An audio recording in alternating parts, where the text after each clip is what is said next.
श्री गणेशाय नमः। श्रीमन्नारायण चरणौ शरणं प्रपद्ये। श्रीमते नारायणाय नमः।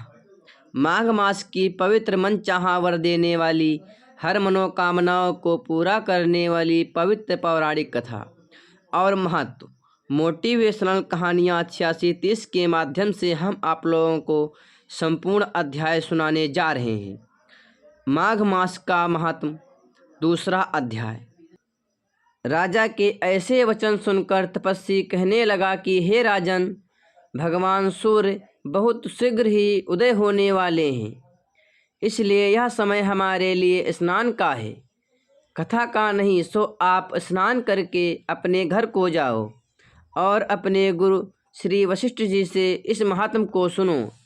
इतना कहकर तपस्वी सरोवर में स्नान के लिए चले गए और राजा भी विधिपूर्वक सरोवर में स्नान करके अपने राज्य को लौटा और रानीवास में जाकर तपस्वी की सब कथा रानी को सुनाई। तब सूत जी कहने लगे कि महाराज, राजा ने अपने गुरु वशिष्ठ जी से प्रश्न किया और उन्होंने उत्तर दिया, सो कहिए। व्यास जी कहने लगे, हे सूत जी, राजा दिलीप ने रात्रि को सुख से सोकर प्रातः समय ही अपने गुरु वशिष्ठ जी के पास जाकर उनके चरणों को छूकर प्रणाम करके तपस्वी के बताए हुए प्रश्नों को अति नम्रता से पूछा कि गुरु जी, आपने आचार, दंड, नीति, राज्य, धर्म तथा चारों वर्णों के चारों आश्रमों की क्रियाओं, दान और उसके विधान, यज्ञ और उसकी विधियाँ, व्रत, उसकी प्रतिष्ठा तथा भगवान विष्णु की आराधना अनेक प्रकार से तथा विस्तार पूर्वक मुझको बतलाई। अब मैं आपसे माघ माह के स्नान के महात्म को सुनना चाहता हूँ। सो हे तपोधन, नियम पूर्वक इसकी विधि बताइए और समझाइए। गुरु वशिष्ठ जी कहने लगे कि हे राजन, तुमने दोनों लोकों के कल्याणकारी, वनवासी तथा गृहस्थियों के अंतःकरण को पवित्र करने वाले माघ मास के स्नान का बहुत सुंदर प्रश्न पूछा है। मकर राशि में सूर्य के आने पर माघ माह में स्नान का फल गौ, भूमि, तिल, वस्त्र, स्वर्ण, अन्न, घोड़ा आदि दोनों तथा चंद्रायण और ब्रह्मकूर्त व्रत आदि से भी अधिक होता है। वैशाख तथा कार्तिक में जप, दान, तप और यज्ञ बहुत फल देने वाले होते हैं, परंतु माघ माह में इसका फल बहुत ही अधिक होता है। माघ में स्नान करने वाला पुरुष राजा और मुक्त के मार्ग को जानने वाला होता है। दिव्य दृष्टि वाले महात्माओं ने कहा है कि जो मनुष्य माघ माह में सकाम या भगवान के निमित्त नियम पूर्वक माघ मास में स्नान करता है, वह अनंत फल वाला होता है। उसको शरीर की शुद्धि, प्रीति, ऐश्वर्य तथा चारों प्रकार के फलों की प्राप्ति होती है। अदिति ने 12 वर्ष तक मकर संक्रांति में अन्न त्याग कर स्नान किया। इससे तीनों लोकों को उज्जवल करने वाले 12 पुत्र उत्पन्न हुए। माघ में स्नान करने से ही रोहिणी, सुभगा, अरुंधति दानशीलता हुई और इंद्राणी के समान रूपवती होकर प्रसिद्ध हुई। जो माघ माह में स्नान करते हैं तथा देवताओं के पूजन में तत्पर रहते हैं, उनको सुंदर स्थान, हाथी और घोड़ों की सवारी तथा दान को द्रव्य प्राप्त होता है। अतिथियों से उनका घर भरा रहता है और उनके घर में सदा वेद धन होती रहती है। वह मनुष्य धन्य है जो माघ माह में स्नान करते हैं, दान देते हैं तथा व्रत और नियमों का पालन करते हैं और दूसरों के पुण्यों के क्षीण होने से मनुष्य स्वर्ग से वापस आ जाता है। परंतु जो मनुष्य माघ मास में स्नान करता है, वह कभी स्वर्ग से वापस नहीं आता। इससे बढ़कर कोई नियम, तप, दान पवित्र और पापनाशक नहीं है। भृगु जी ने मणि पर्वत पर विद्याधरों को यह सुनाया था। तब राजा ने कहा कि ब्राह्मण भृगु ऋषि ने कब मणि पर्वत पर विद्याधरों को उपदेश दिया था, सो बताइए।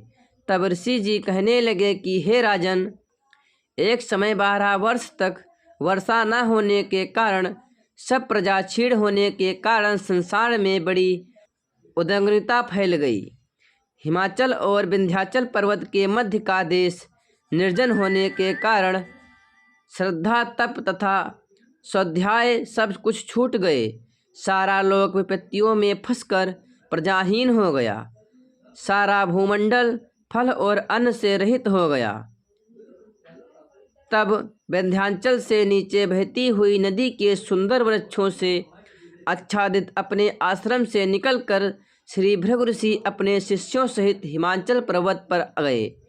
इस पर्वत की चोटी नीली और नीचे का हिस्सा सुनहरी होने से सारा पर्वत पीताम्बरधारी श्री भगवान के सदृश लगता था।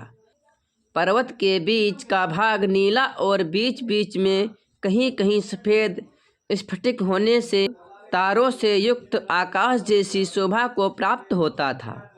रात्रि के समय यह पर्वत दीपकों की तरह चमकती हुई दिव्य औषधियों से पूरित किसी महल की शोभा को प्राप्त होता था। वह पर्वत शिखाओं पर बांसुरी बजाती और सुंदर गीत गाती हुई किन्नरियों तथा केले के पत्तों की पताकाओं से अत्यंत शोभा को प्राप्त हो रहा था। यह पर्वत नीलम, पन्ना, पुखराज तथा इसकी चोटी से निकलती हुई रंग बिरंगी किरणों से इंद्रधनुष के समान प्रतीत होता था। स्वर्ण आदि सब धातुओं से तथा चमकते हुए रत्नों से चारों ओर फैली हुई अग्निज्वाला के समान शोभायमान था। इसकी कंदराओं में काम पीड़ित विद्याधरी अपने पतियों के साथ आकर रमण करती है और गुफाओं में ऐसे मुनि ऋषि जिन्होंने संसार के सब क्लेशों को जीत लिया है, रात दिन ब्रह्म का ध्यान करते हैं और कई एक हाथ में रुद्राक्ष की माला लिए हुए शिव की आराधना में लगे हुए हैं। पर्वत के नीचे भागों में जंगली हाथी अपने बच्चों के साथ खेल रहे हैं तथा कस्तूरी वाले रंग बिरंगे मृगों के झुंड इधर उधर भाग रहे हैं। यह पर्वत सदा राजहंस तथा मोरों से भरा रहता है, इसी कारण इसको हेमकुंड कहते हैं। यहाँ पर सदैव ही देवता, गुहयक और अप्सरा निवास करते हैं। दूसरा अध्याय संपूर्ण। यह थी माघ मास के दूसरे अध्याय की कथा।